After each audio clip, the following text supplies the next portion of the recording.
In today's video, I'll share with you my Black Friday comic book haul. Let's go! What's up guys? Welcome back to the channel. This is John and you're watching Old Stuff is Cool. I hope you all had a wonderful Thanksgiving holiday, and with the way that videos are delayed and when they air, Christmas is probably around the corner, so happy holidays. I just got back from visiting my family in New York and had a great time for the Thanksgiving holiday. There was food and merriment and even some comic book hunting. But first, I wanted to share with you my latest pickup of Whatnot from my boy Space Lounge Comix. Please be sure to check out his sales. He always has some great prizes, some fire books. I'll leave a link in the description below. But just got a handful of books. I got some She-Hulk, and we've got issue number 4. And this is not a run that I have a lot of, but I've been wanting to get into. Also, issue 50. Fun, foil cover there. There are some fantastic, I guess kind of like good girl, cheesecakey type covers. Some of the issues in the Sensational She-Hulk run by John Byrne do fetch upwards at over $100. So I'm not sure if I want to sink that much money into collecting the series, but maybe as I come across books at a nice price. I mean, I definitely have my eyes on issue number 1, because who doesn't love a number 1 issue? There might be more books from that title that you'll see in the future. I also got this book for $1, X Factor number 1, a classic X-Men related series. This is an upgrade to my existing copy, which is probably like a mid-grade, like a few spine ticks and stuff on the cover. So for $1, I was gonna snatch that one right up. Also, we got some Spider-Man. Spectacular Spider-Man issue 99, and here we have the not the first appearance, I think it might be the first full appearance of the Spot, who I know, the hype surrounding these books when Across the Spider-Verse and Into the Spider-Verse first came out, they commanded a much higher price. They have since come down, so I've issued 98, now I have 99. I think 100 is a fun cover, but also a related issue, so I'll be picking that up. Also, issue 99, I just realized, is a newsie, so a little bonus there. Then I have 2 Captain America related books. First one is this one here, Captain America 25, featuring the first appearance of Sam Wilson, Captain America. I've been wanting to get this book, and I think it was only like $2 or $3, so I easily pulled the trigger on that. And finally, one of the books that I've been keeping an eye out for, I picked up a variant homage to this in the Sam Wilson Captain America title. We're talking about Cap 230, classic cover, fighting the Hulk. I mean, how can you not love that?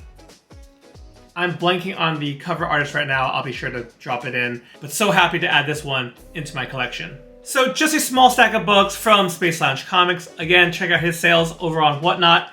Now, onto my much larger haul from New York. I got a chance to visit for the 3rd time now, Kyle's Comics, and they were having a Black Friday sale. This store was a great find over the summer, and I was eagerly awaiting another visit. Now, I did have a bit of a change of plans, and this is probably a good little lesson, whether you're going to a convention or going, to visit or revisit certain stores. I had really good luck finding some key books, some big boy books in my last visit, and initially I thought, oh, I'll probably find some again. But given the Black Friday sale and what was on sale, my time was much better spent going through the bins. And in this case, let me give you a quick breakdown. Basically, $1 books were now down 25 cents. Anything marked $5 was down to 75 cents, and all $10 books were down to $2. So I primarily focused there. Also, I have to say, I got in to the parking lot like 5 minutes before opening, and boy, was that a mistake. There was already a line, stretching almost onto the street. Probably about, I think, 12.5 people or so. So if I were to hit this sale in the future, I would definitely come earlier. And that also affected, how easily you could dig through the bins. So I kind of had to squeeze myself into certain spots. Obviously, I didn't necessarily get like first pick, but still pretty decent, going the first morning of the sale. And even though I might have missed a few bins just from like being too crowded / being a little tired after the matter, post Thanksgiving, food coma or something. I still was really happy with the stack of books I got. So let's work from the bottom up. First, here are my 25-cent pickups. And I normally love digging through dollar bins, so 25 cents. Oh man, I was elated. I managed to find an issue for my 90s Silver Surfer run, issue 119. I'm definitely ecstatic to find any book from this run for 25 cents. Then I've got What If issue 15. This is What If the Fantastic Four had lost the Trial of Galactus. Then we've got some X Factor, issue 18 and issue 60. X Factor I've determined to be a dollar bin or a 50-cent bin or 25-cent bin purchase there, and we'll just generally plug the holes in my run. And last but not least, X Factor Annual number 4. I only have one more annual left to complete the little run there. And we got some Wolverine, issue 133. I will say I'm primarily focused on completing my run between 1 and 100, but if I find other issues that look interesting or for a super discounted price, I'm gonna grab it. Issue 136, and this goes along with his another issue I got that had Galactus and Wolverine on the cover. Then I've got a few issues of the Kevin Smith, Joe Quesada Daredevil run. Now I forget if I read this as a trade paperback before or after the Frank Miller run. Either way, I read those two very close together. They really shaped my love for the series and for the character, and I still love Joe Quesada art, especially this one. It's so dynamic, a little serious but cartoony sometimes too. Issue 4, sorry, that was issue 3. Issue 4, issue 5, Daredevil with the baby, and then issue 6, Daredevil and some demons from hell. So I'll probably keep my eye out for the rest of that run. Just continuing my love of collecting Daredevil single issues. I also got something for my Captain America Mark Grunwald run, issue 329, and we're moving on to the 75-cent books here. A few of the bags I didn't switch out yet, so if you see the $5 sticker, again, it was $5 books for 75 cents. And then I got a bunch of Modern Moon Knight. This variant cover of issue 12. This is the Jed McKay Moon Knight run, as well as issue 14. Moving on with these 75-cent books, a bunch more Daredevil. Yeah, big surprise, right? This is the Ann Nocenti run, and a lot of these covers are going to be from John Romita Jr., as well as the internal art, so interior art. This is issue 250. That features a fight with Bullet, maybe the introduction of Bullet. Issue 261, great cover featuring Human Torch. 276, which is Acts of Vengeance, where the supervillains swapped their dancing partner, so Ultron was fighting Daredevil there. Issue 285. Issue 286. Great cover here, issue 288. This was by Lee Weeks. We've got, sorry for the glare, we've got Bullseye and Kingpin. And last but not least, issue 309. I think the storyline Dead Man's Hand features like playing cards. The cover's kind of drew me, and it's a bit of a crossover. Down here we have Nomad Jack Monroe in his 90s grungy garb, and of course the Punisher. And that's it for the 75-cent books. The remaining stack here is $2 books. So first we've got a title that I kind of want to start collecting again, but I'm not sure what the cost will be. I don't think it'll be expensive. It's What The, a comedy parody series that Marvel did. I used to have probably like 9 or 10 of these issues. They didn't survive one of the purges, but it's funny to come across issue number 1 here. From a dollar book show, from Whatnot, I picked up a Christmas issue as well. So I think I'm gonna be hunting these in the coming year. And even on the Marvel Unlimited app, I think that there's like 1 or 2 issues from this series, and there's no trade paperbacks of it. And I do like a good comedy series. You don't really have anything from Marvel, or maybe really any publisher right now. in this vein. I mean, even Image Comics had done it might have just been one issue. It was called Stupid. I don't know, everyone just had a easier time poking fun at themselves and the ridiculousness of the industry. And I kind of miss that. So, yeah, that's why we picked up What the Number One.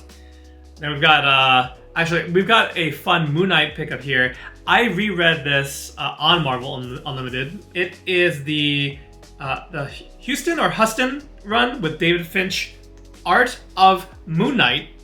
And I got a bunch of these. I quite enjoyed it. I think I might have had these single issues, at least a handful of them, when they first came out and didn't stick with it. But I really enjoyed David Finch's art on this run, and the story itself was pretty solid as well. And I mean, just look at that cover. So we've got issue 1, got a bunch of these.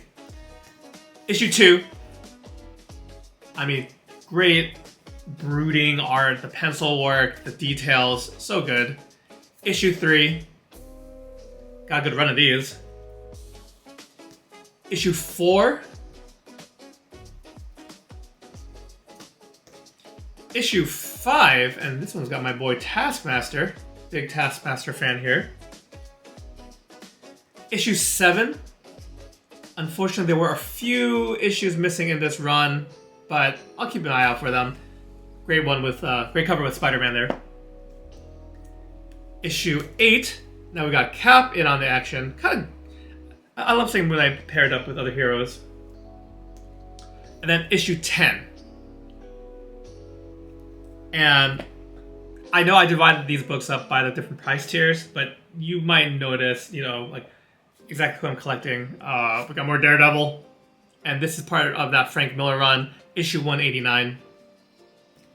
And then some issues right after the Frank Miller run, issue 192. 193. Really like these covers here. 194. 195. And this fun pickup here during the latter portion, basically what followed Kevin Smith's run on like volume 2, I believe, of Daredevil. Issue 53 here. This one is entirely story and art by David Mack, who I've had the pleasure of meeting at a con years ago. This one, they had a few copies of this book, and the signed one was the same price. So David Mack's signature is right here. It might be a little hard to see on the side in black. This one is significant. Besides just liking his art, I actually have a poster that I need to hang up in that was that like 17 by 11 size. I have a signed poster as well. Never had the comic. I have the trade of this, but I was like, I should have the comic. And on top of that, it's signed for $2. I had to grab this one. Also from this, it's the Marvel Knight series, I should say, whether it be Volume 2, the Daredevil Marvel Knight series. A few issues later, issue 58 here. This was, was some speculation on this one. It's the first appearance of Angel Del Toro, who later becomes the White Tiger. Daredevil Reborn, which I haven't watched yet still. I believe she plays, or the White Tiger character plays into it. So this is during that Brian Michael Bendis run. I think one of the best Daredevil runs out there, with art by Alex Maleev.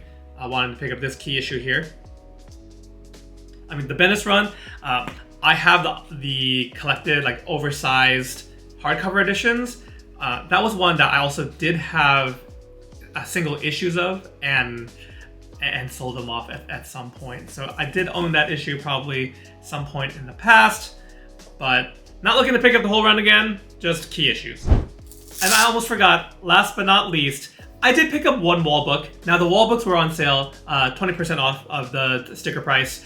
And normally, especially when it's not so crowded, Kyle's Comics will work with you on price anyway. That's another big thing where I appreciate the flexibility there, or just the ability to haggle, I should say. This is one for my Wolverine run. It's the only key issue I needed, and they had it at a good price. It was normally marked at $30, and with 20% off, it's at $24. I've definitely seen the book go for more, and the condition on this was about an 8.0 to 8.5. We're talking about Wolverine, number 88, first meeting of Deadpool and Wolverine. First time owning this book, I'm going for this run. I enjoyed the movie. I mean, that's where this book really spiked. And yeah, I just decided to pull the trigger. I wanted a wall book. Again, I did have to switch what I was hunting for, but this is one that was on my 2025 goal books, so able to kind of sneak that in there as we're closing out the year. I think it's a great cover. I know folks who picked this up for a cover price probably balk at paying anything crazy, but again, for $24 on top of all these other books, I was happy to add it to my pile. So that does it for all of my Black Friday pickups, both in person and over on Whatnot. But let me know, did you have a favorite from the books I shared today? Or did you score a deal, big or small, through Black Friday sales? I'd love to hear from you regardless, down in the comments below. That's going to do it for this video. Thank you guys so much for taking some time out and tuning in, and I hope to catch you in the next one. Take care.